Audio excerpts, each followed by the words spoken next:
საღამოშვიდობისა ძვირფასო მეგობრებო, ერთი ორი ადამიანი გამოჩნდეს და დავიწყოთ ჩვენ დღევანდელი ლაივი. ვინმე მანიშნეთ ერთი თუ კარგად ისმის ხმა.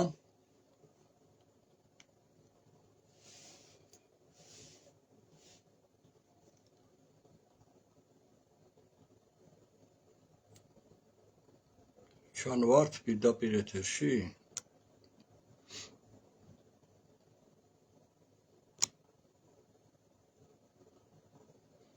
რაც ვერავის ვერ ხედავ.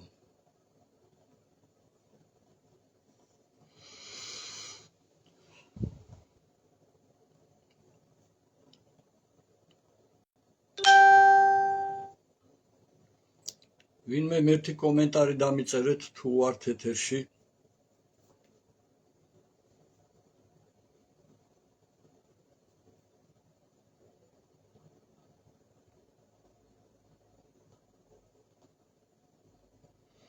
კი, აი გამოჩნდნენ. მოკლედ მეგობრებო, საღამო მშვიდობისა. გილოცავთ წმინდა კეთილმორწმუნე მეფის დავით აღმაშენებლის დღეს. დღეს ჩვენ რამდენიმე საკითხზე უნდა ვისაუბროთ და ალბათ ყველასთვის საინტერესო იქნება, მაგრამ რატომღაც ხალხი არ ჩანს მაინც და მაინც, არ ვიცი. მოკლედ მეგობრებო, სადღაც დაახლოებით თვენახევარი დარჩა 31 მარტამდე, როდესაც ჩვენ უნდა დავაფუძნოთ ქართველი ერის დიდი გაერთიანება მამული ენა სარწმუნოებისათვის და რა თქმა უნდა, რაც უფრო ახლოვდება თარიღი, უფრო და უფრო ვღელავთ პასუხისგებლობა, რა თქმა უნდა, დიდი გვაქვს აღებული საინიციატივო ჯგუფის წევრებს და კარგად გვესმის, რომ ამ საქმის ბოლომდე მიყვანა აუცილებელი. ამ საქმის კრახი არ შეიძლება, რადგან ეს საზოგადოებაში გამოიწვევს ძალიან დიდ უიმედობას და ამის გაფიქრებაც არ გვინდა.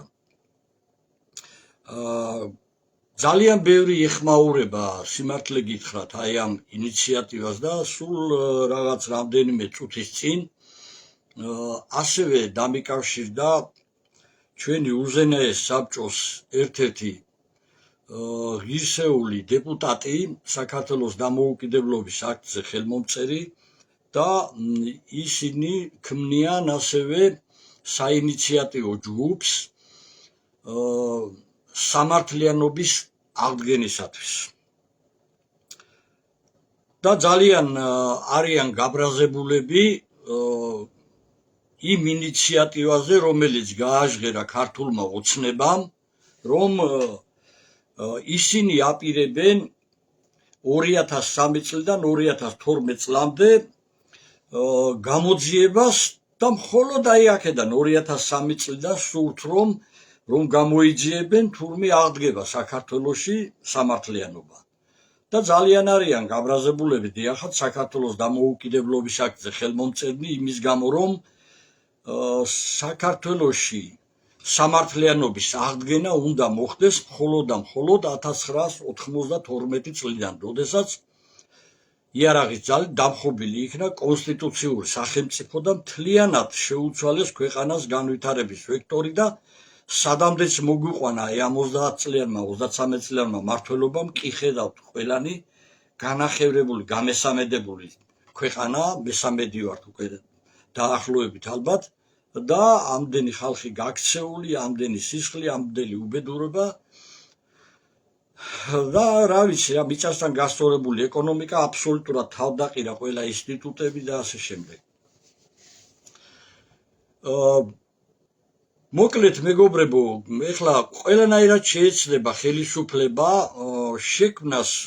რა თქმა უნდა ამ პერიოდში უკვე თუ დაინახავს ძალას პარალელური ფსევდოეროვნული ძალა რაღაცა რომელსაც დააფინანსებს როგორც ადრე აკეთებდნენ პირდაპირ მინდა გითხრათ ძალიან ბევრი საკითხები იყო გამჭვირვალობის კანონი და ასე შემდეგ რომელიც აბსოლუტურად მართლები ვიყავდა ჩვენ ხარს უჭერდით აი ამ საკითხში ქართულ ოცნებას და დღეს აგერ ტრამპიც რა დღესია ხედავთ თქვენ დაახლოებით მარტო საქართველოსია მილიარდი დახარჯული აი ამ NGO-ებზე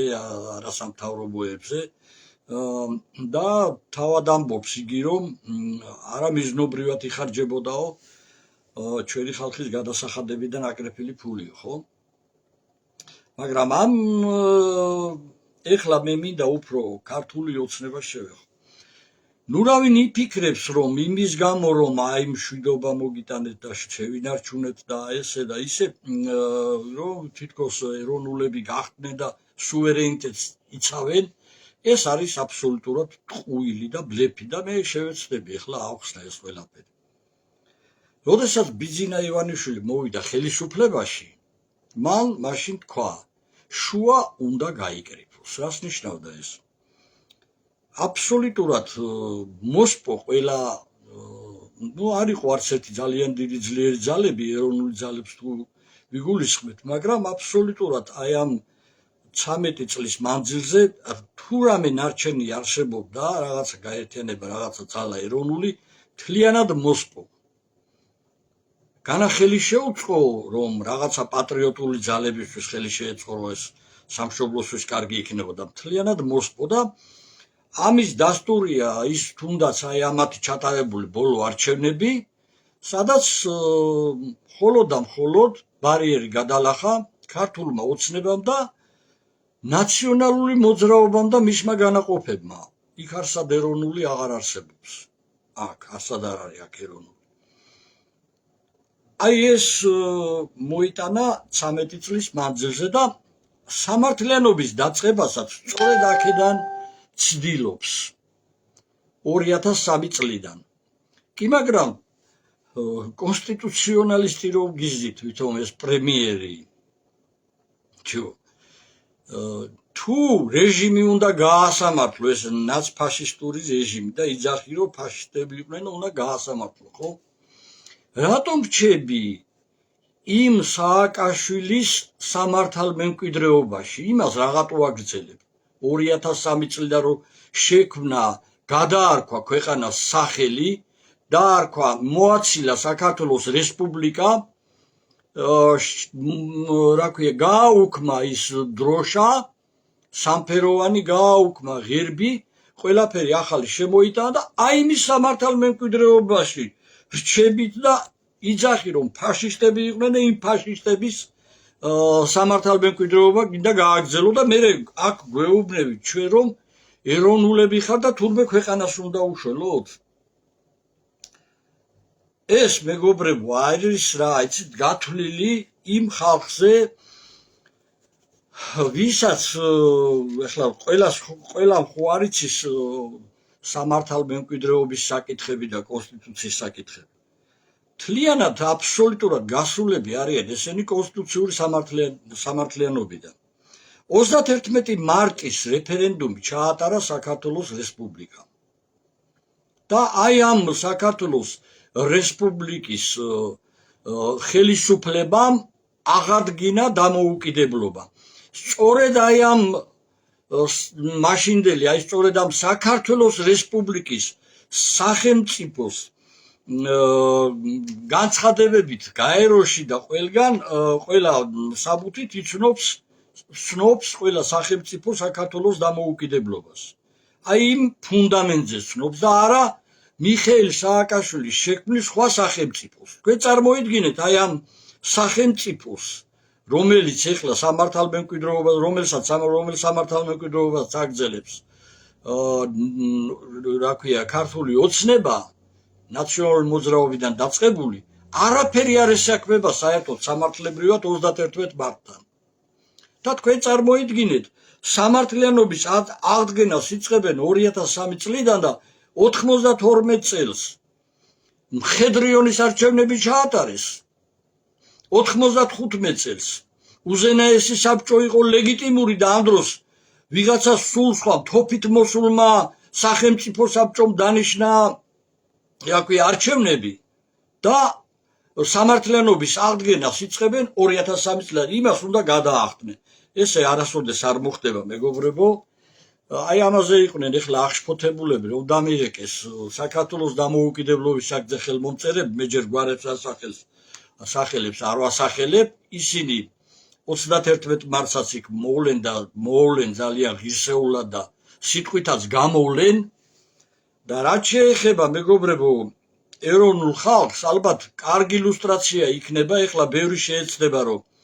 პარალელურად რაღაცა აქცია დანიშნონ და არიან ბევრი ჩანერგილები ზუსტად 31 მარტს რომ როგორმე დაგსაქსონ ხალხი მაგრამ ამას ვერაფერს ვერ იზავენ ვერაფერს ვერ გააკეთებენ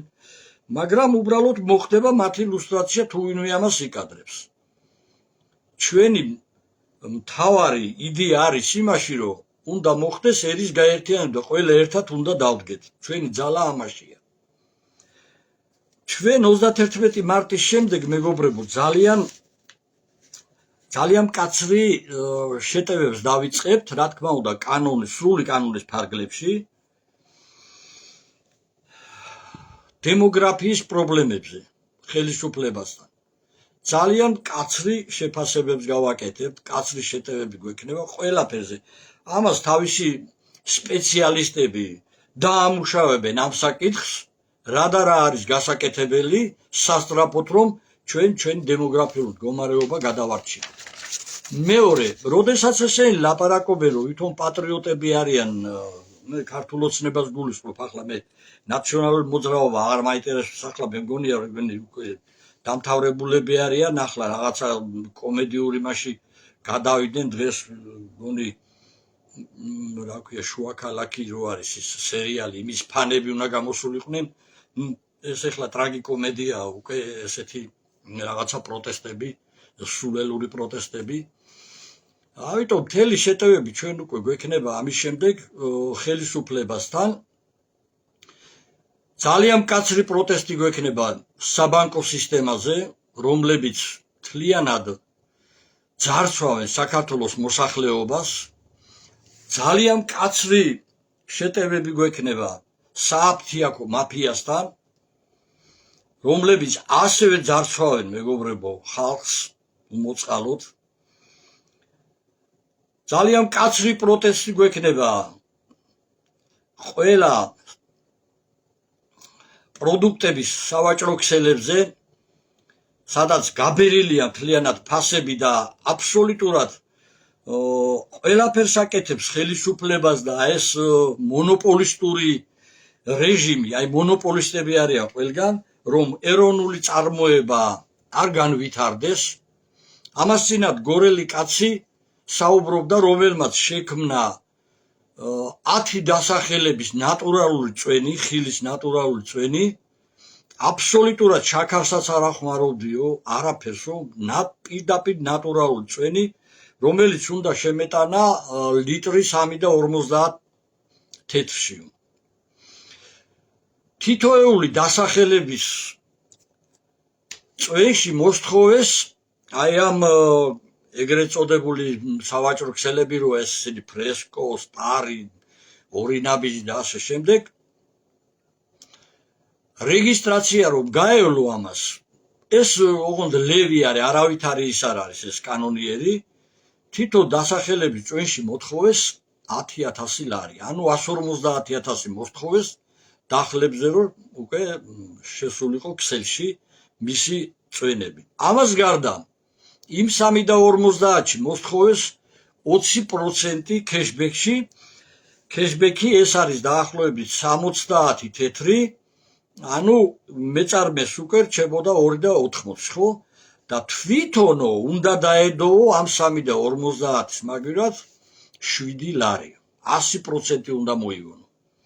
და რა თქმა უნდა ამ კაცმა გააჩერა ეროვნული წარმოება და აღარ გააგრძელა ასე ესეთი ის კი არ მოკვდა ასე კვდება ყველანაირი ეროვნული წარმოება საქართველოში და რომ არ იყვნენ თაღლითები მეგობრებო ქართველი ხალხს აქ ესეთი გაძვირებული პროდუქტების ყიდვა არ მოუწევდა დახლებზე და ამის შემდეგ ჩვენ ხედავთ უკრაინის ფორთოხლის წვენებს და ერთი დამისახელონ ვინმე დამისახელონ მაჩვენონ ერთი ამ ფოტო გადაუღოთ ან რამე სადმე უკრაინაში თუ არის ფორთოხლის ბაღები მაშინ როცა ჩვენ აქ ფორთოხალი გვილპება ვაშლი გვილპება ყველა ხილი გვილპება ხო საქართველოში უზარმაზარი რაოდენობის ხილი მოდის და არა გვაქვს ეროვნული წარმოება ასე კვდება ყველაფერი ეროვნული რაც ქვეყანაში არის განსაკუთრებით აი პირდაპირ ვაცხადებთ ომს გამოუცხადებთ ქართული მიწის გაყიდვაზე უცხოელებზე ესე იგი ჯერ ისედაც რა ვიცი ხლა 1.300.000 დარჩა ქართველი და უმცირესობაში ვართ უკვე ძალიან კატასტროფული მძიმე მდგომარეობაა ასრებენ ყიდიან ყველგან ესე იგი ბაზალეთზე იყიდეს აგერ 200 ჰექტარი მგონი არაბებმა და შიგნით ვერ შეიხედავ იქ აქვს გასართობები, საბანკეტო ზალები, სასტუმროები, გოლფის მოედნები, რა ყველაფერი აქვს ჩი და ჩამოყავთ არაბები და ასახლე არაბული სოფლები ასევეა კახეთში ჯუანში ციხაც ეგრე გააკეთეს არაბული სოფელი თბილისის გარშემო ფაქტიურად აღებული აქვს სულ არაბული ისინია დასახლებებია წყალტუბოში ჩინელები აგერ ზვარეში იმეში თქვენ იცით ხარაგაულის რაიონში ხო და აღარაფერს ვამბობ უკვე ძალიან უმძიმესი მდგომარეობა აჭარაში როდესაც აი ამ ჯაშუშმა სააკაშვილმა 35,000 თურქს მისცა მოქალაქეობა აბსოლუტურად ესე იგი უმძიმესი მდგომარეობა მეგობრებო და ამაზე უნდა იყოს ქართველი ერისგან გამოცხადებული პირდაპირ ომი აბსოლუტურად უნდა აიკრძალოს უცხოელებზე მიწების გაყიდვა თუ ვინმე ინვესტორი შემოვა და მართლა უნდა რომ ერისთვის რაღაცა კარგი გაკეთდეს და თვითონაც რაღაც მოიგოს ისეთი რაღაცა უნდა აშენდეს მიწაზე რომელიც წაადგება ეროვნულ წარმოებას და არა იმას რომ აქ აშენდეს კაზინოები გასართობი ცენტრები ბორდელები და სასტუმროები ეს არავის არ ჭირდება აბსოლუტურად ძირითადად მეგობრებო აბსოლუტურად აი ყველა პრობლემა რაც იქნება აი ამ ყველაფრის გადაჭრა ჩვენ მოგვიწევს მაშინ როდესაც რაღაცა ძალას ვიგრძნობთ და რაღაცა ერთიანობა გვექნება ჩვენ მარტო რო გამოვიდეთ ეხლა და 50 კაცი გავიდეთ ამას არანაირი შედეგი არ ექნება აბსოლუტურად მაგრამ თუ კი იქნება ჩვენი დიდი ერთიანობა და აუცილებლად იქნება ჯერ ჩვენ არ ვახმოვანებთ ეს იქნება თბილისის ცენტრში 31 მარტს ერთ-ერთ ძალიან ძვირფას დარბაზში დასწრება იქნება თავისუფალი და ყველა შეეძლება მანამდე ჩვენ გვექნება რამოდენიმე ეს პირდაპირ ესეთი ვიდეო ლაივები და ჩარტვები გვინდა ახალგაზრდების გამოვიყვანოთ უკვე ეთერში ჭკვიანი სტუდენტები და შემდეგ 31 მარტის შემდეგ ჩვენ ძალიან საქართველოს ერთ-ერთი მნიშვნელოვანი ცენტრიდან ადგილიდან ისტორიული ადგილიდან ჩვენ გავაკეთებ ძალიან ხმამაღალ განცხადებას იქ მოიყრის მთელი საქართველოს ნაღები საზოგადოება საიდანაც დაიწყება მთელი ქართველი ერის გაერთიანება და რომელსაც ვეღარავინ ვერ შეაჩერებს და ეს აუცილებლად იქნება აი აქ ჩვენ შემდგომში სამართლიანობის აღდგენისთვის მე ძალიან ეხლა გახარებული ვარ აი რამდენიმე წუთის წინ მე მესაუბრა უზენაესი საბჭოს წევრი საქართველოს დამოუკიდებლობის აქტზე ხელმომწერი რომელიც იწყებს დეპუტატების მაშინდელი დეპუტატების გაერთიანებას და ისინი აბსოლუტურად თანახმანი არიან რომ ჩვენ ერთად დავდგეთ რა თქმა უნდა გამოვლენ იქ სიტყვით და ძალიან ღირსეული სიტყვით აი ამ ხალხის ქართველი ხალხის წინაშე და მოახსენებენ იმას რომ ერთადერთი ლეგიტიმური ორგანოა საქართველოს რესპუბლიკის უზენაესი საბჭო და სწორედ მათ ხელშია ის გასაღები, რომელთაც უნდა აღადგინონ საქართველოში კონსტიტუციური სამართლიანობა. აბსოლუტურად ყველასთვის ღია არის კარი აი ამ გაერთიანებაში, ვინც იზიარებს, რომ უმთავრესი არის კონსტიტუციური სამართლიანობის აღდგენა და იმ ლეგიტიმური ძაფის აღდგენა და იმ ლეგიტიმური წვეთის გაგრძელება, სადაც იარაღის ძალით შეაჩერეს ზვიად გამსახურდიას ლეგიტიმური მოღვაწეობა. აი ეს არის ზუსტი მართულება ჩვენი გენერალური ხაზი, აი ეს არის უმთავრესი და ვინც ამას იზიარებს, უბრალოდ იქნება კარგი ქართველი, თანამდებობის პირი თუ რიგითი მნიშვნელობა არ აქვს, ყველას შეუძლია აი ამ გაერთიანებაში გაერთიანდეს. და ყველა უნდა გაერთიანდეს ქვეყნის გადასარჩენად. ძალიან ცოტა დრო გვაქვს, კატასტროფული დემოგრაფიული მდგომარეობა და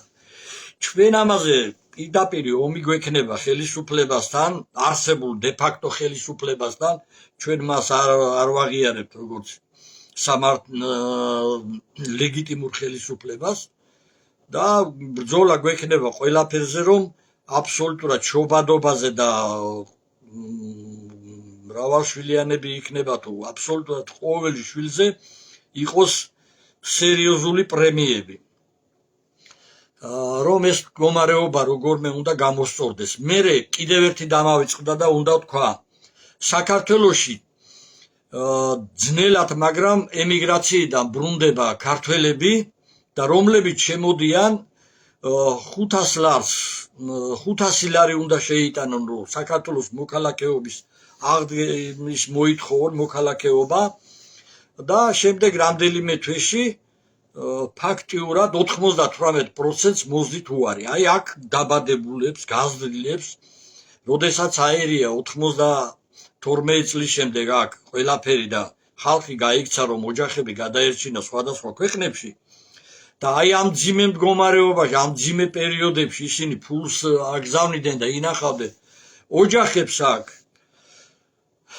აი მათ ეხლა რომლებიც აქ ბრუნდებიან, არავითარ შემთხვევაში აი 98%-ს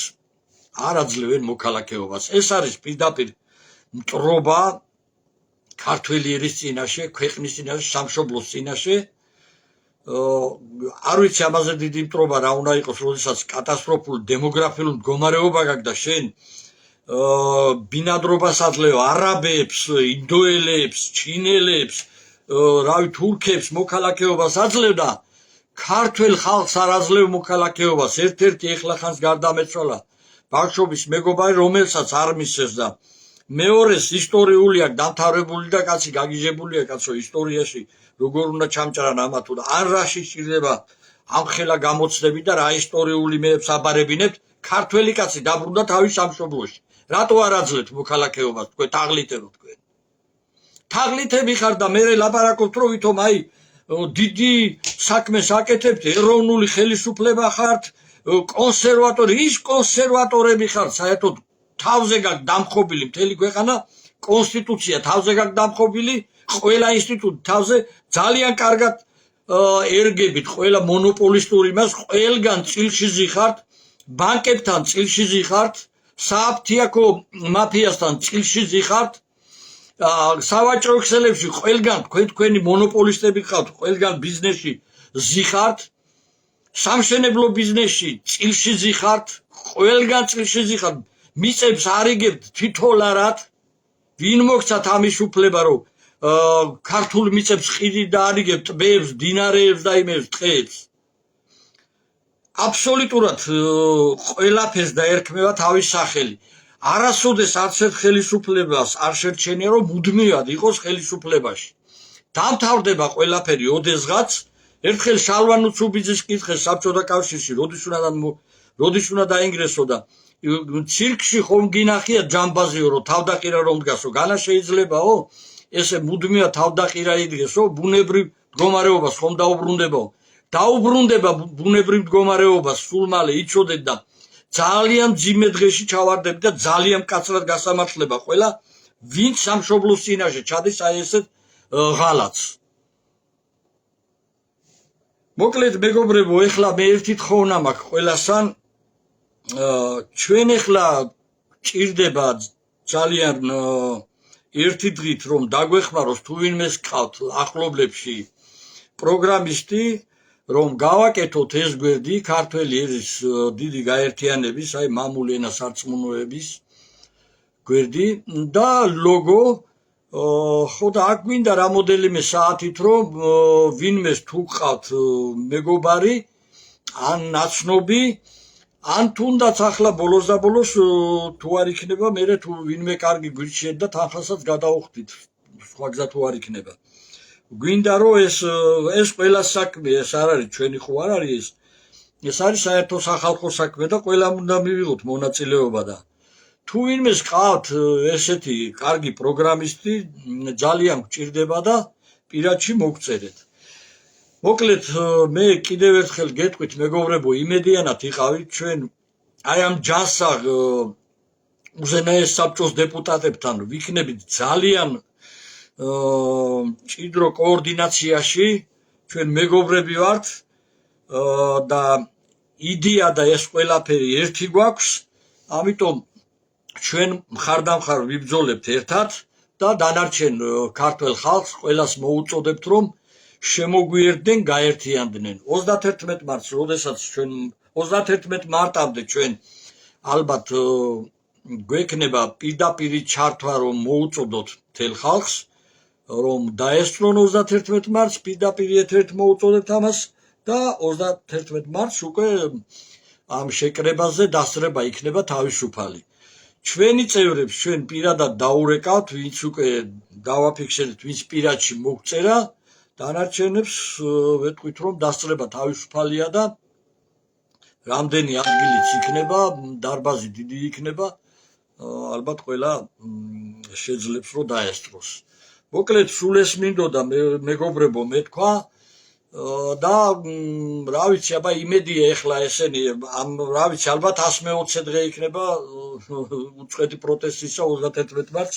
ესენი გააგზელებენ ალბათ, ეს კოცებიც არ ვიცი რას უყურებენ, ეხლა გამჭვირვალობის კანონი აქვს, ყველაფერი აქვს და ეს კინწურაშვილი და ეს ისინი ამოდელა თანხებს რო იღებდნენ, ეხლა მიხედეთ და ნახეთ, აბა რას ხმარდებოდა ეს მედიის განვითარების ფონდი თავისუფალ სიტყვას რომ ბლოკავდა, ხო, ეს ქალბატონი გამოიკვლიეთ ეხლა, აბა ვის ახმარდა ეს ნაძირალა, ეს ყველას რო ბლოკავდა აქ სოციალურ ქსელებში.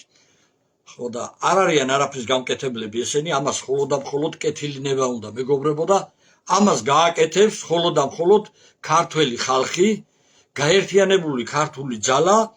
რომელიც ბოლომდე მიიყვანს საარჩევნო კანონსაც შევაცვლევინებთ, სულ ყველა შეფერს დავალაგებთ და ეროვნული ხელისუფლება რომ მოვა ხალხის მიერ არჩეული, აი ის გადაწყვიტავს ყველა საჭირბო როტო საკითხს მერე. მადლობთ მეგობრებო ყურადღებისთვის, გააზიარეთ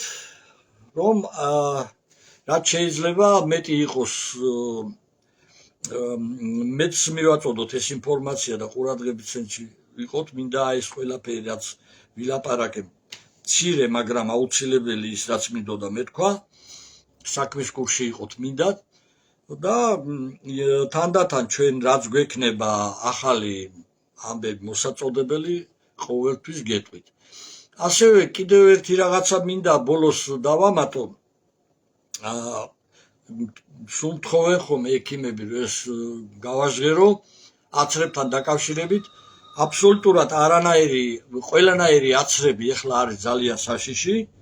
არავის არ ენდოთ, ფრთხილად იყავით, განსაკუთრებით ეს პაპილომაზე აცრაზე აბსოლუტურად ყველა მოარი განაცხადეთ, ვინაიდან სწორედ შეიძლება აქ იყოს ზაკრობა და როგორც ვარაუდობენ, სწორედ აქედან რამოდენიმე ხნის განმავლობაში, რამოდენიმე შეიძლება 1-2 წელში, შეიძლება რამდენიმე თვეში განუვითარდეს ადამიანს სიმსივნე. მოკლედ, მადლობთ მეგობრებო ყურადღებისთვის. ისევ შეგეხმიანებით, მე მგონი შეიძლება ორშაბათს გქონდეს ჩართვა, გეგმავთ კიდევ ერთ უზენაეს საბჭოს წევრთან ჩართვაზე ვნახოთ. ღმერთი იყოს თქვენი მფარველი, კიდევ ერთხელ გილოცავთ დავითობას, მრავალს დაესწარით და ვიდავითოთ და ვითამაროთ. ღმერთი არის ჩვენთან, მადლობთ.